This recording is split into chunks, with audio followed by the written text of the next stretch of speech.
ना माने भोला बिना देख ले नयनवा, ना माने भोला बिना देख ले नयनवा। भोला की झोली में सिंदूर की ढेरी है, भोला की झोली में सिंदूर की ढेरी है, सिंदूर की ढेरी है, सिंदूर की ढेरी है।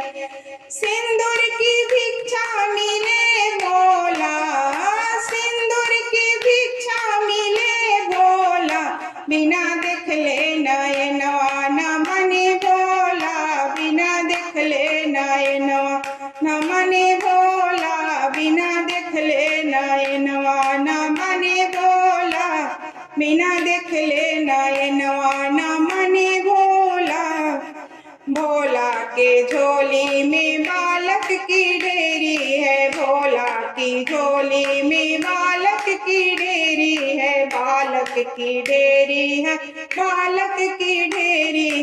बालक की भिक्षा मिले भोला, बालक की भिक्षा मिले भोला बिना देख ले नयनवा, ना माने भोला बिना देख ले नयनवा, ना माने भोला बिना देख ले नयनवा, ना माने भोला। भोला की झोली में अन्न धन की ढेरी है, भोला की झोली में अन्न धन की ढेरी है, अन्न धन की ढेरी है, अन्न धन की ढेरी।